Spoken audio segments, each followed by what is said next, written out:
What's up, everyone? Welcome to Level 7. It is time for another episode of the Agents of Fandom podcast. I'm your host, TJ Zwarich, talking today about some more trailers. We just had a big trailer podcast yesterday talking about some Project Hail Mary, Disclosure Day, Supergirl, Spider Noir, among others. And today we got the big one, the one we've been waiting for a while. We thought we were getting it on the Super Bowl. Everybody was disappointed that it was just an ad. Now we finally have the Mandalorian and Grogu trailer we are going to break down today. Joining me, we got a returning champion from yesterday. Jam, how you doing, my friend?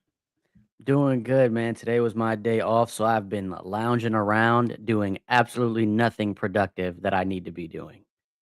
That's pretty much my day. I am with you on that one. I mean, technically mine's been productive because I've been watching something I had to watch today, but I have been sick over the weekend. We talked about this. I've been in my Game of Thrones binge. And so I'm watching Game of Thrones for the very first time. I finished season 2 last night. And so I finished season 2 last night. I'm going to be continuing on my quest towards season 3 right now, watching Paradise Screeners. So I had to take a little break from Game of Thrones, but I've been in it with it. So I'm been taking advantage of having a lot of time on my hands right now, with working in fantasy sports.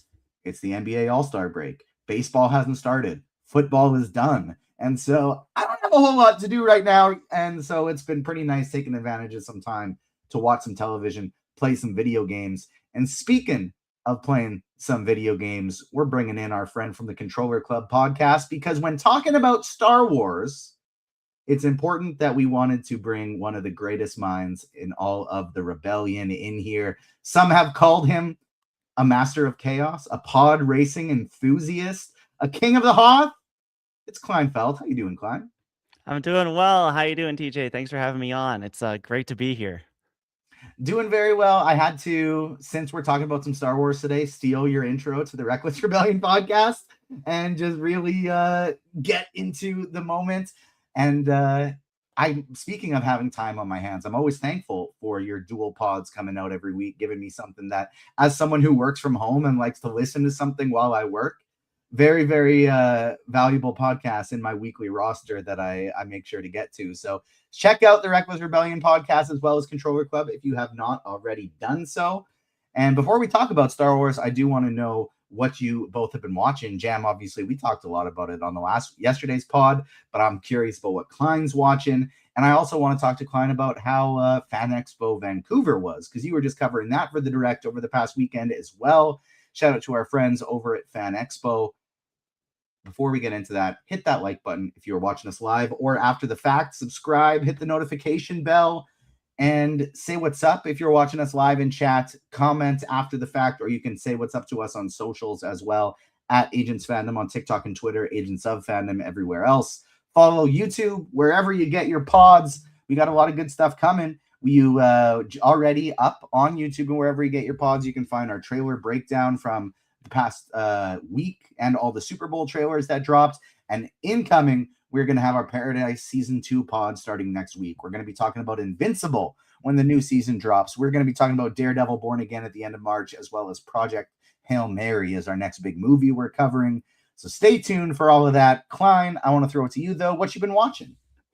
Oh, man, it's a great time to be watching really anything. So last week, obviously this past weekend, I was at Fan Expo, so I haven't been able to watch a ton of stuff. I'm a little exhausted. But today I'm going to start catching up on some things that I missed. But last week I did my Canadian duty, TJ, and I went and saw Nirvana, the show. Nope, Nirvana, the band, the show, the movie. And let me tell you what, it might be the funniest movie I've ever seen. I don't know if the jokes are going to land with anyone outside of Canada, but like, it was a 5-star masterpiece. Absolutely loved it. Also, I've preached the good word of industry on the show before, and I'm going to do it again. Industry season 4 is happening right now. I know a lot of people are out there watching Knights of the Seven Kingdoms. It's this show also on HBO. Just tune in an hour early. You're going to see generational TV. Season 4 has been insane. Every single episode feels like the best episode that they've ever done, and it just keeps getting better. I don't know why this isn't the most talked about TV show in the world. Like this, I like it better than Succession. The more I watch this show, the more I'm like, is this my favorite TV show of all time? Because it's the social network in a bank. Like that's what it is. And I'm absolutely loving it. Industry season 4 absolutely rules. It is, Klein. We are obviously both in Canada, so we're using Crave. Shout out our friends over at Crave. And it is shocking to me because I've been rewatching Game of Thrones. I just watched Night of the Seven Kingdoms. It's been shocking to me seeing when I open that Crave app, the top watch shows in Canada right this week. And it's pretty consistently in the 2 through 4 spots, A Night of the Seven Kingdoms, Industry, Heated Rivalry. Jam, do you know what show is not always, sometimes it slips to the 2 or 3 spot, but pretty consistently at the number 1 spot on most watched on Crave, which is just our version of HBO Max right now? I have no clue. That's kind of intriguing to me because those are all, well, Heated Rivalry is a Canadian show. The Rookie. The Rookie. Oh, hell yeah. A little bit. The Rookie's always sitting there at number 1. People love The Rookie. Interesting. Is that Nathan Fillion, right? That's the Nathan Fillion one. I always forget that those cable TV shows, they all blend together. Same. I agree. Yeah, my wife gave it a shot because like we watched Castle. She really liked it. She does like a procedural. And so, but then we couldn't really get into The Rookie. They just announced The Rookie North filming in Vancouver. New Canadian spinoff. Karen Fukuhara from The Boys is going to be one of the leads in that one. So maybe we'll check that one out. I don't know. It felt a little too copy, like a little too propaganda-y for it for us. And so we didn't really get into it, but we need like a special inspector who's working with the police, not a full-on police squad, something like that. But how was Fan Expo Vancouver, Klein? Oh, it was insane. It was the best year yet. This was my 3rd year covering it for thedirect.com. And every year it feels like we have gotten better, gotten more opportunities, gotten to talk to more people. And this year just like felt like a crowning achievement for us. We talked to Mike Coulter, Luke Cage. He was just an absolute delight to talk to. The biggest hands in the world. I shook his hand and I felt like a baby. It was absolutely nuts. I got to meet him in Edmonton, and his when we went, his line wasn't very busy, and we didn't get to do an interview. He was slow. Like he didn't have a lot of people this weekend. You go to his panel, packed. And then you walk past his line, and I was like, what's going on, guys? It's Luke Cage. That guy's going to be in Daredevil season 2. I'm calling it right now. That's exactly I'm thinking season 3. I'm thinking season 3. I could see I could see either or though. Cameoed in 2 and a large part of 3. Something like that. He's been really good though. I mean, we'll have it up on the direct pretty quick, but he's like been pretty open about his future with Marvel. Like he's not one of those people who's hiding behind it. People have asked him and he's like, yeah, I've talked to him. I want to see more. They want to see more. He won't tell us any more than that, but like that's like it's pretty commendable for him. And he said that many times. So that's not a scoop here on the Agents of Fandom. Sorry. But like he continues to say that. And it's like I'm glad that he is being so like upfront and open, which isn't something you really hear, especially from people who are locked behind the Marvel wall. It is very much like, I can't go there. But he's been very transparent with people when they've asked.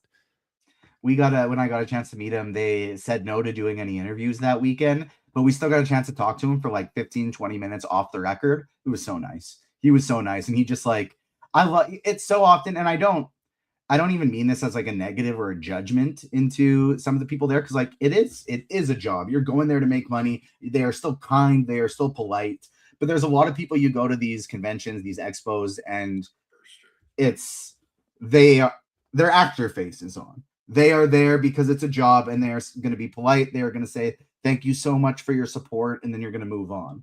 But then you get some people where and that's why I love Fan Expo Edmonton. Calgary is a little too big. You don't really get the chance to do this at Calgary because Calgary is like the 3rd biggest con in North America.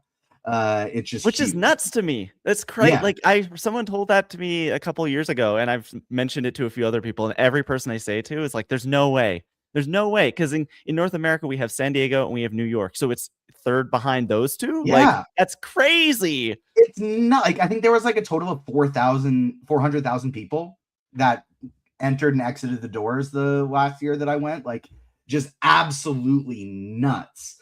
But you don't get a chance to be like have those intimate conversations there. In Edmonton, you do, because it's so much smaller.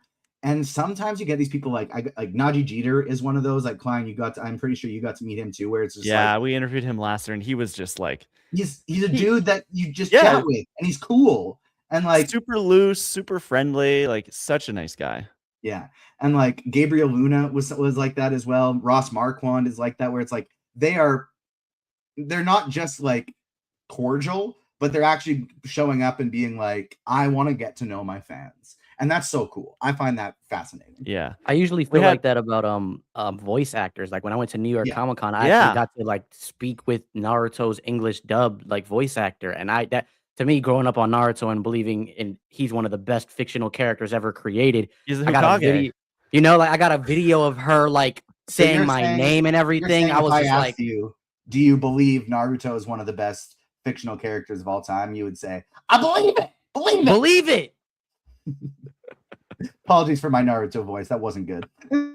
But yeah, it was a really good show. It was super busy as always. You come back from these shows and like my feet hurt, my joints ache, I'm exhausted. My plane landed last night at 1:45 in the morning. I was up this morning at 6 to start working. It was just like insane, but you feel so fulfilled. Like you just feel like, man, I look at all the work that we did.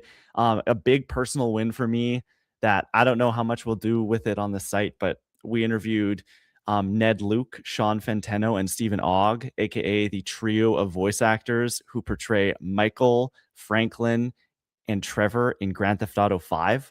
The like three main characters from that game. And coming up on 13 years.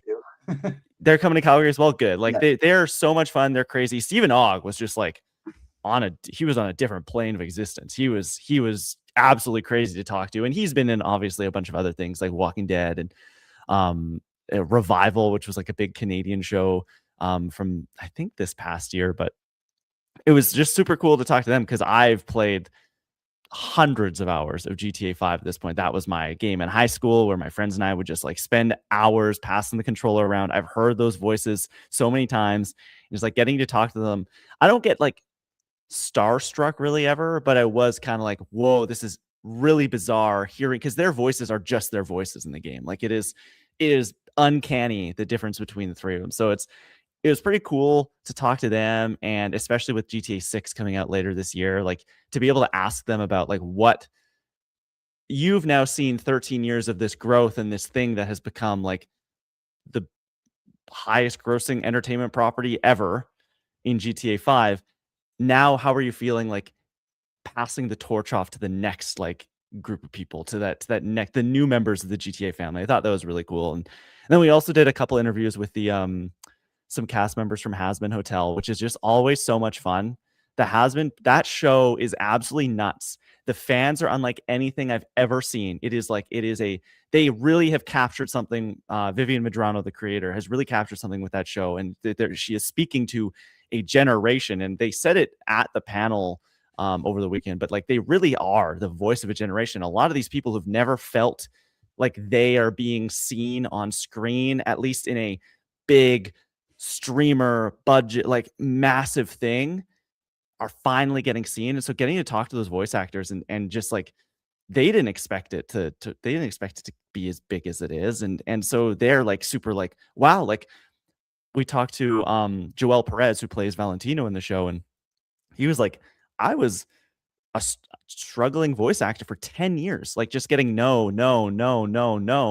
I booked this gig, and he's like, it changed my life. Like I will now forever be attached to this character. There are people dressing up as my character, and like this could go on for season after season after season. There's really no stopping. Like there talks of Broadway shows. Like there's all sort of like this brand is just like completely blown up. And I think it's like really, really cool to talk to them. I talked to 2 years ago, Brandon Rogers, who's in the show, right as it kind of, I think the show had been out season 1 for like 10 days. And so at that point, it was like, you could tell something was happening, but it wasn't quite to the point where it is now. And now getting to talk to them a few years later, it's like, this is a movement. And it's always super cool to talk to them, because they're just everyday people too. And they're like, we can't believe we're a part of this thing.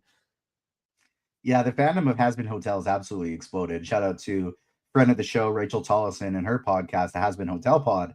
they've gone absolutely crazy over there as well since that show has exploded. So shout out to their success. Shout out to that show in general, because a lot of people really, really loving that one. Jam, before we get on to Star Wars, is there anything that you want to add to what you're watching? I don't have much to add for me because it's just more Thrones. But since we talked yesterday, you've been watching or playing anything? The only thing I add, I actually watched today since I've been lounging around, another anime that came out at the end of last year, and it finished To Be Hero X.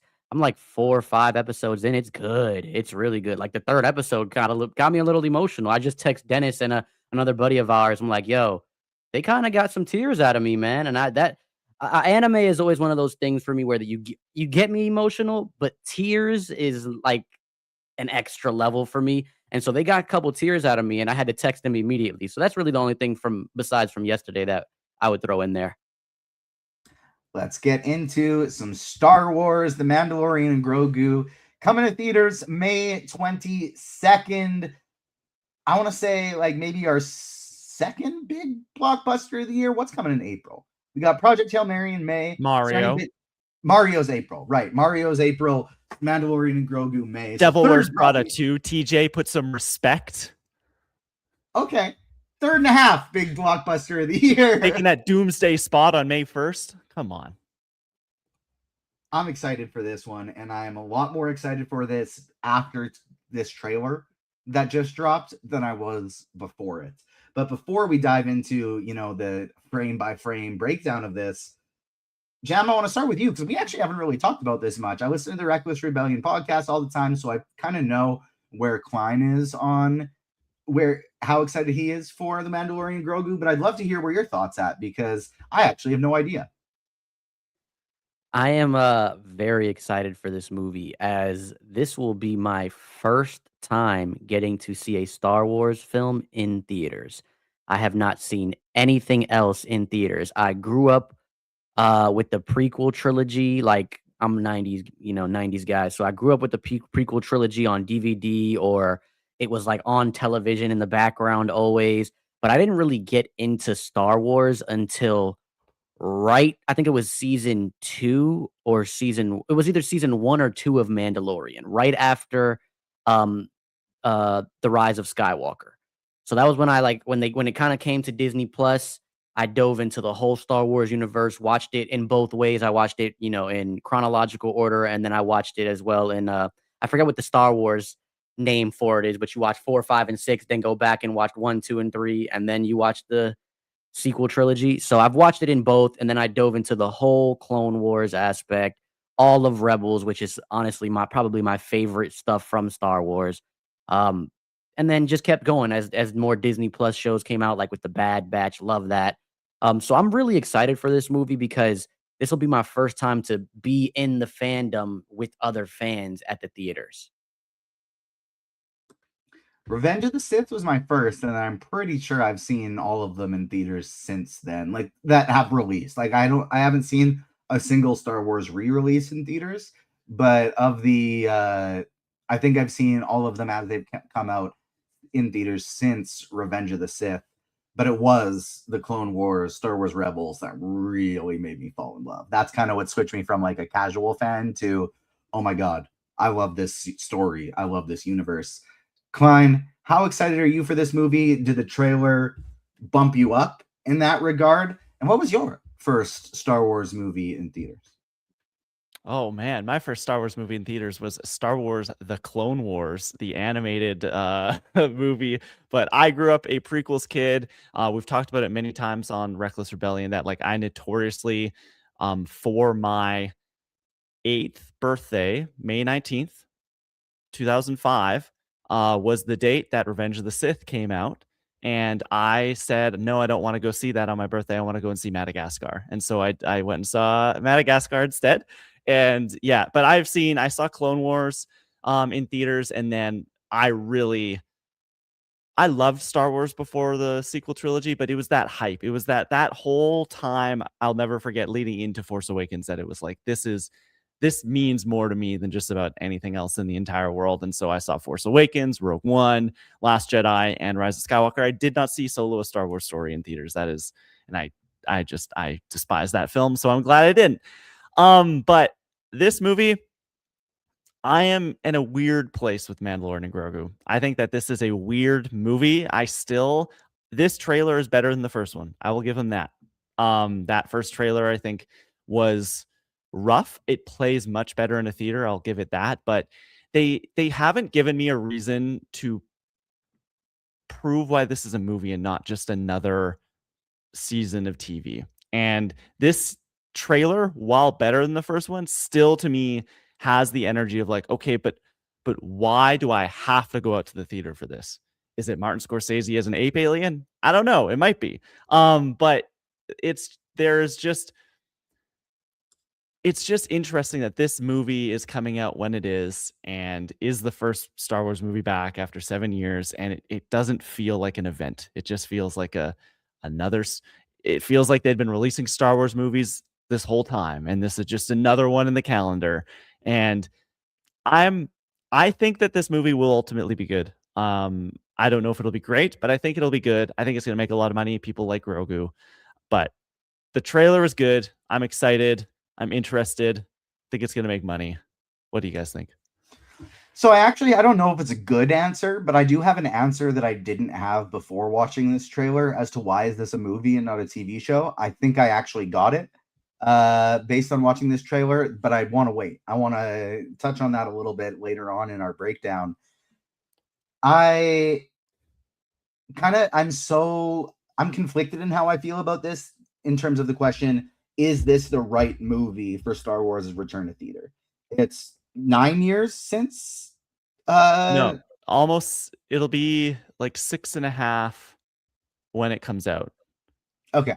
Oh yeah, 2019 was the last time. Force Awakens. I went a little too far back. But I don't feel like from an event standpoint, like it doesn't get me excited for like this is Star Wars is so back. But for like devil's advocating on myself, I do think this is a very interesting return to theaters from the perspective of us making sure we get a good box office hit. Now, I don't think it'll go over $1 billion. I don't think it's making $1 billion. It could get close though. Yeah, I think it could get close specifically because look at the movies that have been performing in theaters. Lilo and Stitch, Zootopia 2, kids movies that people are bringing their family to the theater, and kids love Grogu. Like I was a teacher for 5 years before doing this, and kids love Grogu. And so I do think it's going to pack a lot of the seats from that perspective. Jam, do you think this is the right choice for Star Wars' return to theaters after a gap? I'm with both of you guys. That was when this movie was first announced, not even the first teaser or anything. When it was first announced, I was just like, oh, okay, so this is just another season of Mando. But because it was supposed to be. It was, right? Like, and it's hard doing what we do and looking at this movie from like in trying to come in with a clear mind, because this was going to be Mando season 4, and then the strikes happened. They came out of the strikes like, actually, we're doing a movie. And so it's like I think that is painting, and it's really hard to get over that. Like, it's really hard to break through. They set our expectations. They set our expectations as what, like you said, what we do being in this space. And so trying to get past that has been a challenge. And like, as I mentioned, the only reason that I'm excited is because it's my first time to go into the theaters as a Star Wars fan. But at the same time, like you mentioned, Klein, this doesn't feel like an event. This doesn't feel like a Spider-Man movie or an Avengers Doomsday or even Dune. Right? It doesn't, like, Dune was a whole or a Star Wars movie or a Star Wars movie. Like I even know, like, watching The Big Bang Theory and stuff, like they always felt like Star Wars fans are excited to get to the theaters. They're excited for things to like reappear. Even like certain shows on like TV, like Ahsoka was a big hit for the most part, like as far as like the talks around it. Right. So when it comes to this movie, I'm a little concerned. I think to both of you guys' point, I think it's going to do well. Probably like 600-700 million is my the ballpark of where I'm like box office wise. And TJ, you made a great point. Kids love Grogu. Heck, ladies love Grogu. Like you could add LL Cool J, LL Cool G, because ladies love cool Grogu. That's just really what it is. But I'm concerned just like it's a concern because this doesn't feel huge enough. So I don't know if this is the right movie to come back. But then my question would be, what would be? I think The Starfighter, first Jedi movie. the first Jedi movie, 100%. Episode 10, 100%. But I do have a feeling that a lot of people are looking just what they know about Starfighter, the people that know about it. Ryan Gosling's in it. It's a Star Wars movie. I think that they could sell that as the grand return of Star Wars if they really wanted to. It's like, hey, we've got one of the biggest actors working. I mean, look at what TJ's wearing right now. He's wearing the I Am Knuff Barbie sweatshirt. Like, Ryan Gosling is a name that you can sell. You can be like, hey, we're coming back. It's an original story, but it's Star Wars with somebody that you're familiar with. And I think that to me has more of a case for being like the grand return of Star Wars. I still think if they want to, they can pivot this into being that if they want. Like, they can be like, hey, remember how much fun we had on Disney Plus? Those first 2 seasons of Mandalorian were beloved. They're still some of the most viewed stuff on Disney Plus. And they were not just like Star Wars fans watching it. Like, general audiences watched season 1 of The Mandalorian. If they can somehow message that, like, hey, like, we are using that as foundation, and now it's coming Grogu on the big screen for the first time in Star Wars' grand return to theaters. Yes, I'm there. But the fact that Disney messaging, we haven't heard the words return of Star Wars to the movie theater at all, like in any of this marketing. And I think they, like, if I'm at Disney marketing, I'm sitting there going like, we need to be playing on that. Like, we need to physically in the trailer be like, after 7 long years, Star Wars is back in theaters and it's greener than ever. And there's Grogu on screen. Like, there's a way to still spin this. It's just right now they're not leaning enough into that. Like, hey, it's been a long time. Like, people, if you want to, people go about their lives, and COVID was a weird time, and so time blends together. But if you want people to remember that, hey, it has been a long time since Star Wars has been in theaters, most people don't think about that kind of stuff. But seeing that in a trailer or seeing that being marketed to them, they're going to go, oh yeah, it has been a while. This is exciting. It's back. But because Mandalorian was coming out, and Ahsoka was coming out, and Andor, and Acolyte, and all of the, like, we had this overabundance of Star Wars stuff that no one really thought about it being gone. But if you tell them it was gone, they're going to get excited. Yeah, yeah. And Geeky AF put a good point in the chat. He says if there are more Rebels characters in here, they should market that as well. They'll get an even bigger draw with that. And I kind of agree with that. As I said, Rebels to me is some of my favorite Star Wars stuff, along with the animated Clone Wars series. As we've been talking in the last like 15 minutes or 20 minutes, Imanis Fondi just shared the trailer. Mm-hmm. I saw he commented on it before, saying like, this is the way. I'll actually feel the opposite of you guys on that one, because I feel like literally anyone who has seen Star Wars Rebels will be going to this movie. I don't know if they need to lean in. I just think it's interesting that Iman is sharing stuff. Yeah. Like, I don't think anybody's going to be like, oh, the Rebels characters are here, I need to go to see this Star Wars movie, because all those people are already going to see the Star Wars movie.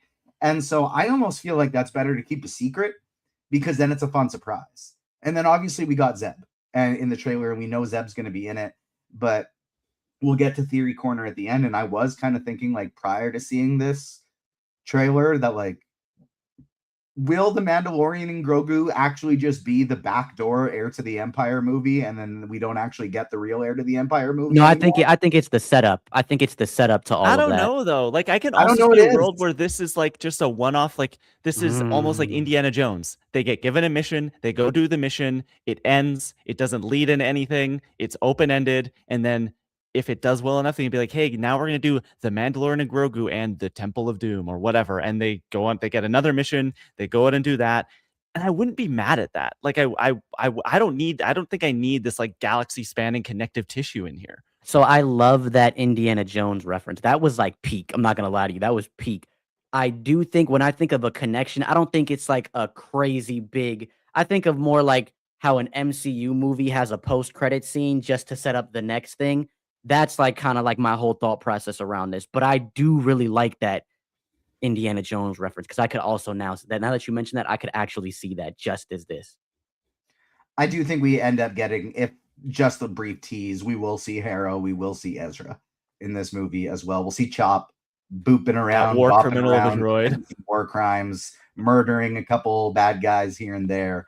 And I think I don't necessarily know that they'll be a big part of the story, but I do think they'll pop in.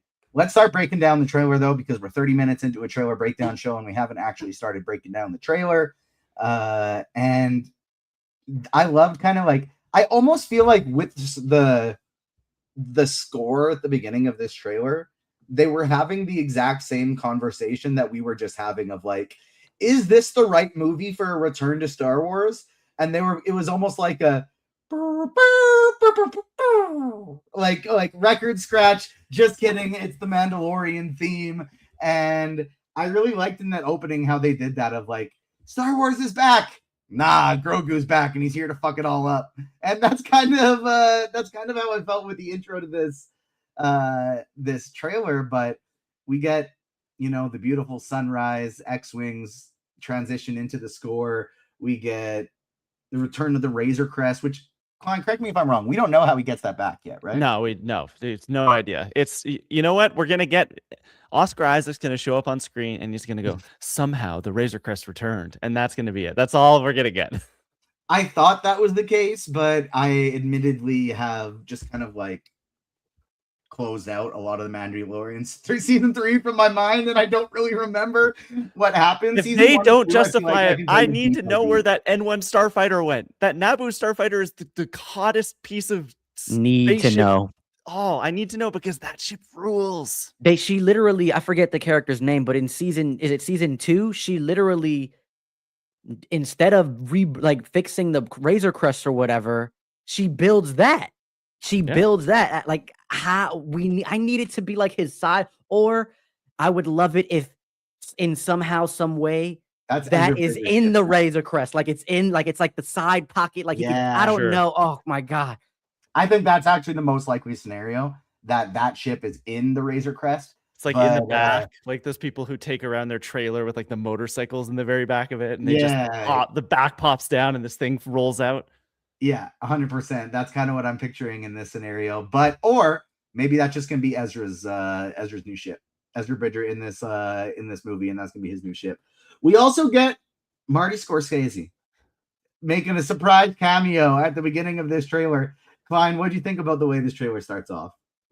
I think this is the closest thing to like Star Wars is back that we've gotten so far, especially with that score note that you mentioned, just because you do have to remind people, like, yeah, it's the Mandalorian, but like, people love Star Wars and they love the ceremony of seeing a Star Wars movie and getting the long time ago in a galaxy far, far away, and like, they know those beats. And so any one of those that you can pull on is going to win people over. And so getting that leading directly into the Mando theme, I think is fantastic.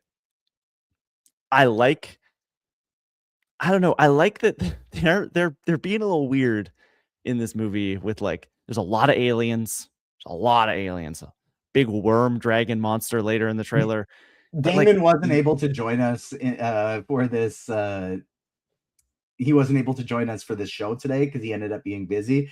But he texted me after watching the trailer and he goes, "Yep, that's a Filoni movie. Saw about 7 different Glup shittos." Yeah, 100%. Martin Scorsese, like, how does that conversation happen? This is his second voiceover role in an animated movie. The first was Shark Tale with Will Smith.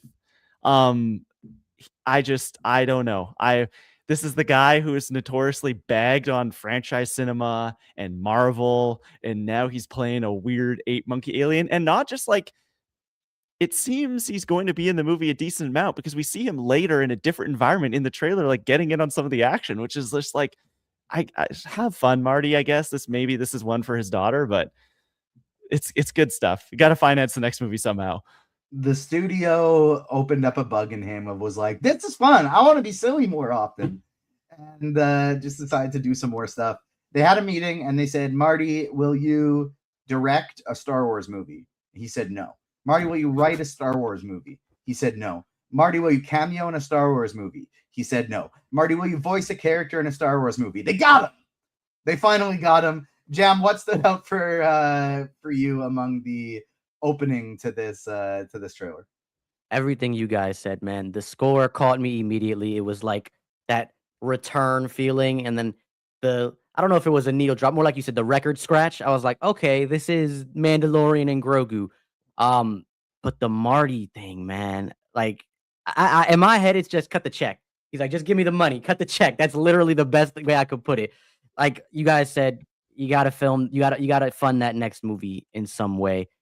I really like the visuals though. Like the visual, that opening shot of the sun and the X-wings flying over.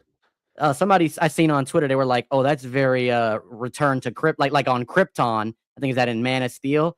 I didn't get that immediately, but for It's me, very Apocalypse Now. Like it's that there's the shot in Apocalypse Now of like the helicopters in the sun. They did it with I forget what movie it was, but they did with the X-wings in I think Rise of Skywalker. I think they've used this shot in Star Wars before, but it's very clearly like we were harkening back to this thing. it just made me happy. Like it was like no pun intended, but with the sun, it gave me a warm feeling again. Like this is gonna be some nice cinematography here. So that was like my biggest thought process was the score, and then that one shot. I was like, they got me. They already got me. I was again already invested because this is my first experience, but after seeing that, I was like, "Oh, this is," and then all of the mixture of, again, we talked about it yesterday, TJ, but, like, I love the mixture of, like, practical with puppets and then CGI. Like, all of the aliens that you just mentioned, I'm like, "Oh, it's not just gonna be humans and dialogue, it's gonna be a lot of action, a lot of alien action, a lot of CGI visually stunning battles." As well as that cowboy feeling, like that old Western cowboy feeling from season 1 that we got, so I'm really excited for that. And we get the Enzellans back, which I'm thrilled about because "bad baby" might be my favorite line in all of Star Wars. That's just some incredible stuff. The Enzellan in which is that which Mando sequel season trilogy? 3. I know, but which sequel trilogy movie do we get in? Oh, they're Rise of Skywalker. They're the ones that kill C-3PO. Yeah, that right. That is the best part of the Rise of Skywalker to me is when we get Poe's little Enzellan friend coming back and saying hi. Babu Frick. Hey, Babu Frick, hey. I love them. They're my favorite race in all of favorite race of beings in all of Star Wars for sure. Who the hell is going to be the villain in this movie? We got a dude going "Long live the Empire," and I'm not sure I know who that dude is supposed to be. If that's a new character or if that's somebody I've seen in a cartoon. I know we got all these huts throughout that are obviously going to be causing some problems. And then I did see a theory online. I believe this was Mesa Windu on Twitter. I believe he was saying that he thinks, apologies if I'm wrong on this, I could totally be blanking, but I believe it was his. He was saying he thinks Sigourney Weaver is actually going to end up being the villain in this. And yeah, she is part of the New Republic, but maybe on some kind of line of corruption, and she actually ends up being the main antagonist in this movie. What do you think, Klein? What stood out of these? Like, we obviously got like a series of monsters too, with like a couple robot looking things, a couple assassin cowboy looking guys, and then a huge snake beast looking thing. So a lot of different challenges that are going to be presented to our guy Mando and Grogu in this one. But who do you think is actually going to be leading the in charge of antagonists? So this is 100% theory based, and I'm going to dip into my Star Wars bag here a little bit, but we get a shot of, I think it's probably the character you're describing as one of the gunslinging cowboy guys. That is Embo. Oh boy. Who is a bounty hunter from the Clone Wars. And he's in the Clone Wars series a few times. And I think he's associated with Marok, who is dead now. Because that was Ahsoka season 1, I'm pretty sure. Is that guy ever dead? He was filled with ghost juice in Ahsoka. But I think that Embo will have been hired by whatever this Empire Shadow Council is, that I still believe is the same Shadow Council that Giancarlo and Moff Gideon was dealing with in Mando season 3, and they are still hunting for Grogu. I think Mando and Grogu in this movie are going to get tasked. My theory is that after the fall of the Hutt Empire, the Hutt and the death of Jabba the Hutt like family fortune has now fallen into someone else's hands. I don't think it's the Empire's hands. So I think the heist or the like MacGuffin of this movie is going to be that Mando and Grogu are going to have to go and steal the Hutt family vault, essentially, Fast Five style. Then the Empire is going to get wind that Grogu is now back out on the trail, back out there. They're going to send Embo, and Embo is going to be their like primary antagonist. Meanwhile, they're going to have all these other people who are trying to fight for the Hutt fortune in on the action as well. I like it, Jam. How about you? What do you think? Who is going to be the main antagonist in this one? I actually really like Klein's theory, because that was very similar to mine's. I think it is like the secret council with the Empire, and I do think that they hire Embo.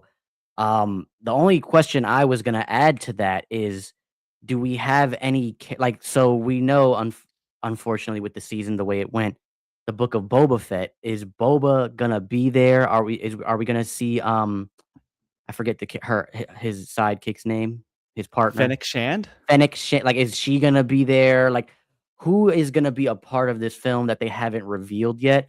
And so Boba was one of my biggest like thoughts. Are we even gonna see maybe some clones left over that might want to join a part of the trying to rebuild the new rebellion, right? Because we got them at the end of Rebels. So that was kind of like my only thought process, is adding to everything Klein just said, but then adding some pieces to kind of fit the connections in, again, theory territory at this point. Well, we see the two. Sorry, go ahead, TJ. I was just going to say yes or no from both of you. Boba Fett in the movie, yes or no? No. I'm going to say no. Yeah, I'm going to go with no. We do get those two Hutts from Book of Boba Fett in this trailer. Mm. So it's like, I don't know. I think there'll be a mention. I think there'll be a dialogue, like a mention through dialogue, but I don't think he's in the film. Grand Admiral Thrawn in the movie, yes or no? Hell no. Not a chance. Again, another maybe mention. And I don't even know if that is going to happen. I think that's nah. Ezra Bridger in the movie, yes or no?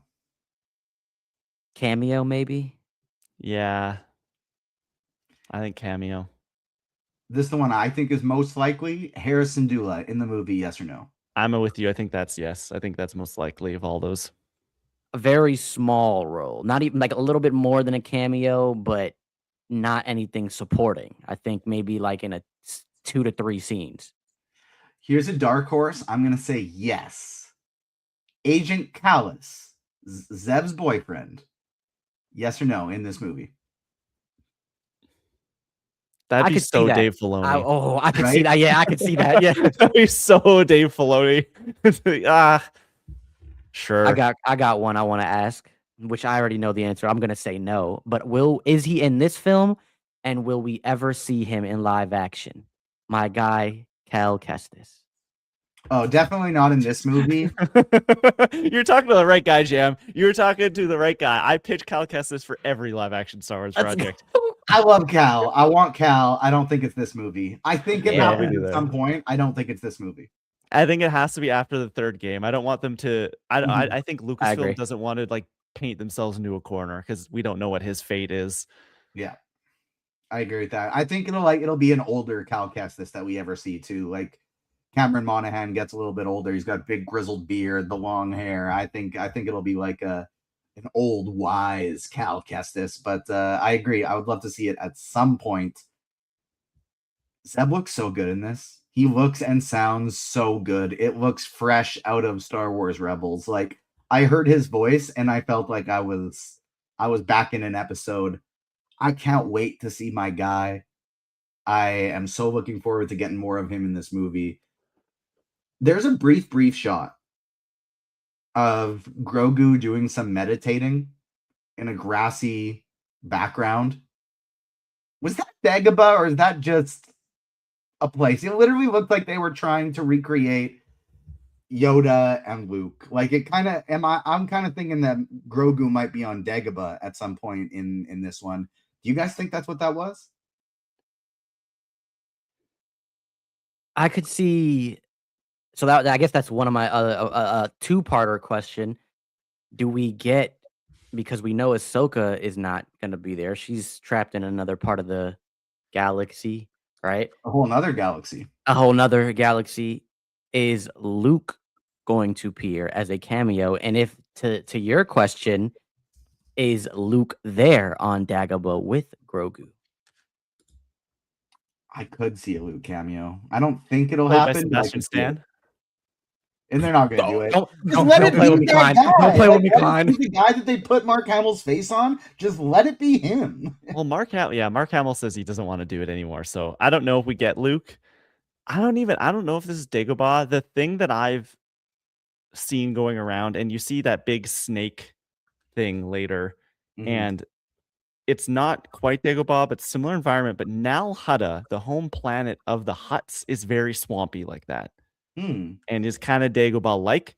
The only times we've really been there previously is in the Clone Wars animated movie, I'm pretty sure, and then some episodes of Clone Wars. In fact, we see, I think, in an episode of Clone Wars, this weird dragon thing, or its species, or the same species. I think we're gonna go there. Yeah, I think this is Nal Hutta. I think this is the home of the Hutts. Or is it Endor? It could be. It doesn't look swampy enough. I feel like this is a place we have seen before, I think. I don't think this is a regular grassy place. I think this is a grassy place we've been to. If Grogu meets an Ewok, it's over. Like, it's, oh my God. That's $1 billion. Could you imagine? Could you imagine the cuteness on the screen? The next part that I want to touch on, and this is bringing it back to why is this a movie and not another season of The Mandalorian? And this is all speculation. This was just ideas that popped into my head as I was watching this trailer. I think the answer is Pedro Pascal. Like, do you remember how, like, over the course of season 2 and early season 3, we're just getting all these reports of like, yeah, Pedro's not actually even there. Like, no, he's never on set. It's Brandon Wayne. He's just not, like, he voices it, and that's really it. Maybe he's done with this. He might be done with The Mandalorian. I think the conversation comes down to, and again, this is me totally guessing. This is not based on any type of report. Pedro and Lucasfilm have a meeting. They go, hey, Pedro, we need you on set a little bit more for The Mandalorian. We need you to be here, buddy. And he goes, I am a movie star now. I'm going to need more money if you want me there more. And they go, we don't actually really have more money on a TV show budget. And he goes, I'm a movie star now. Why don't we do a movie? I'll take off my helmet and it'll be me. And I honestly think that's all it comes down to.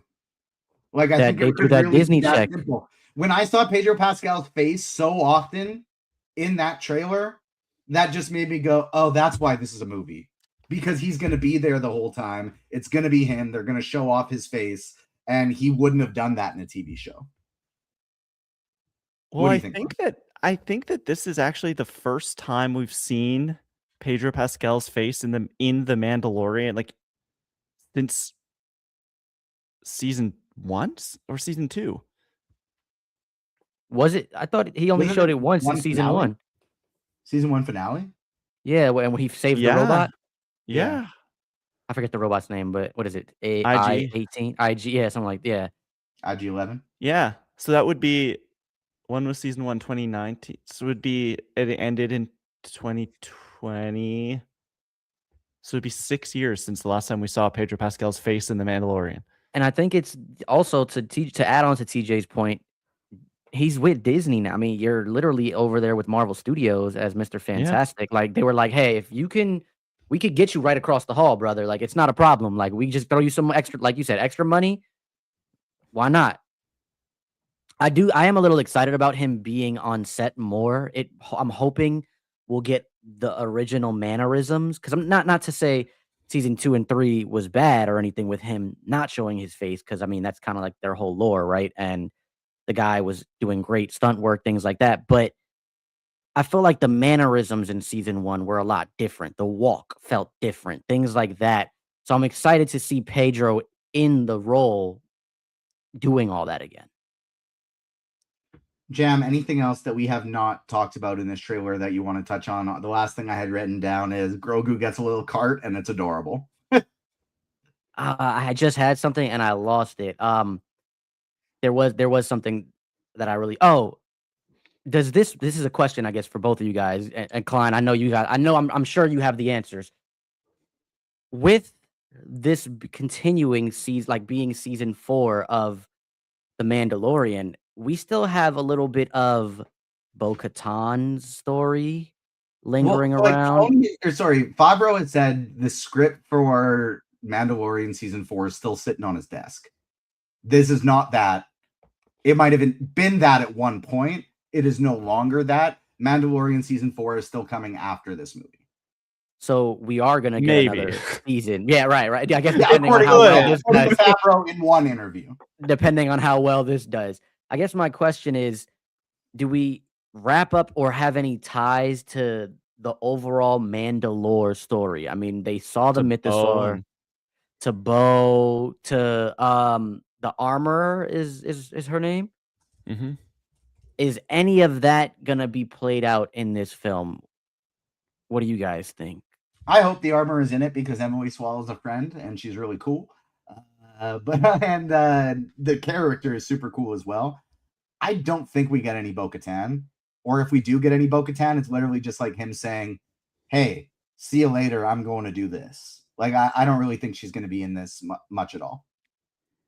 Yeah, I don't think she's in it at all. I think that this movie is going to have very limited ties actually to the Mandalorian TV show. I think that this is going to, they want to get people who haven't been watching the Disney Plus shows in, and so they will remove any of that like feels like homework energy to do that. So yeah, I don't think we get Bo. I don't even think we get the armorer. I think the closest that we're gonna maybe get is we might dive into Din's past a little bit more, because we've had teases of that in the TV show, but never really fully explored. So I think like it could be cool to somehow maybe a character in this is from his past or something like that. But yeah, I don't know how much like connection it will actually have to the Disney Plus series other than being about two characters who led that series. Great correction from TVC Trev in chat. He also takes off his helmet when he meets Luke. When Luke shows up at the end of season 2, he takes his helmet off and he says bye to Grogu. So there's that time as well. Forgot about that one. Klein, anything else for you about this trailer you want to touch on that we have not yet? Any theories, any Easter eggs you saw, any predictions for the movie that we haven't gotten a chance to talk about? No, I think that they did a great job of writing the cart somewhat. After the Super Bowl fandango, it really felt like, what are we doing? Like, what is going on with this movie? Do you even care, Disney? And this trailer suggests that they do. Theories, I've said it a couple times on Reckless, and I'll throw it out again here. I think we end this movie with Grogu holding a lightsaber. I think that, to me, like, if there isn't some big cameo or if there isn't some galaxy changing thing, that to me is the moment at the end of this. You either have him speak or you have him wield a lightsaber. And that's going to get people like, that's going to be the culmination of this character, the cinematic, like, oh my gosh, like he said something, or he finally became a Jedi. And I have no evidence to suggest that that's going to be the case. I think it's going to happen. I think he's going to get a little lightsaber. Like says something like he speaks?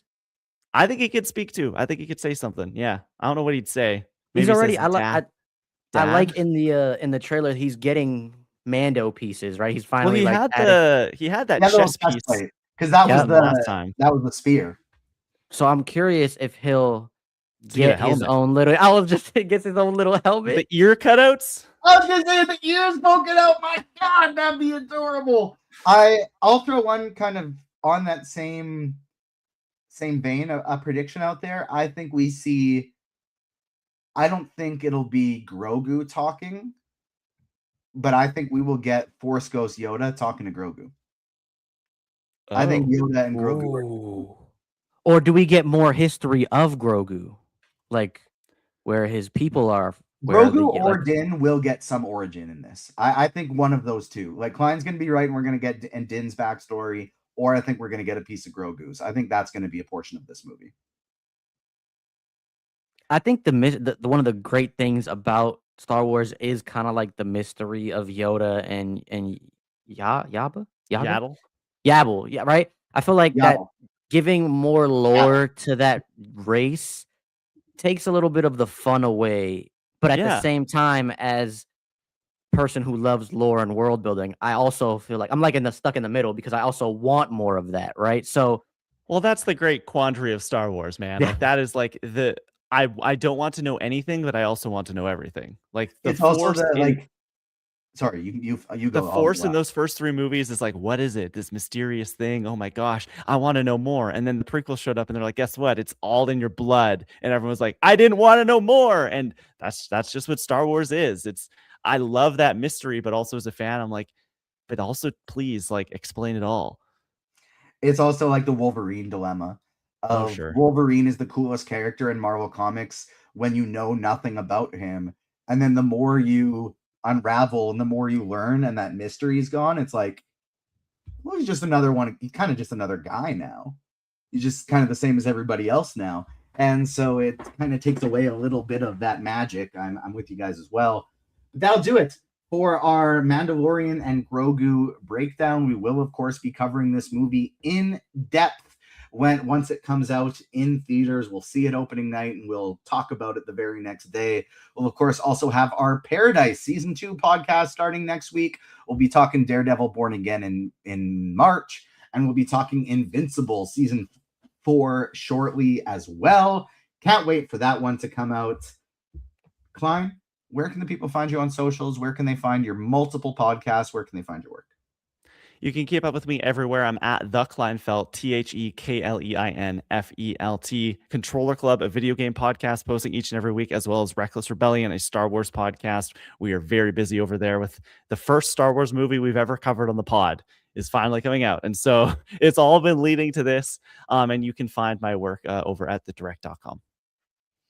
And great point by AF in chat as well. There's a new issue of Absolute Batman coming this week. So tune in on Thursday for the Comic Corner. AF, Damon, Fat Thor talking some Absolute Batman on every Thursday as well. So stay tuned for that.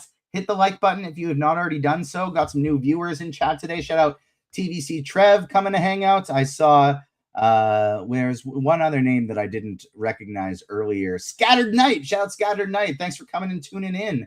And to everybody who joined us live as well. Everyone who's joining us after the fact. Thank you. Don't forget to hit the like button, subscribe, hit the notification bell so you don't miss out on any of our future shows. Find us wherever you get your pods and find us on socials at Agents Fandom on TikTok and Twitter, Agents of Fandom everywhere else. Jam, where can the people find you? Where can people find your pod? You check me out at all socials, Jam Session. Just replace the E with an X in session. I am a little bird. It's a little bird with a fitted hat on. That's like my spirit animal, as I always joke and say. And then you can check my podcast out on YouTube, Journey Across Media. We talk about a bunch of different topics all through media, from TV, movies, video games, now getting into music, as we will be dropping the J. Cole podcast review. That's pretty much it. Journey Across Media everywhere, and Jam Session on all socials. Once again, just replace the E with an X in session. I don't remember the specific time we agreed on Jam for our Paradise podcast. Do you? I don't know if we did mention a time. I thought it'll be Tuesday nights. I don't remember the specific time we locked in, but it's going to be the same time Tuesday nights every week. The episodes drop on Mondays. We'll be talking about them on Tuesdays, and that's the very next thing we got on tap over here. Thank you so much for tuning in, everybody. We will see you next time. On behalf of myself, Jam, and Klein, peace.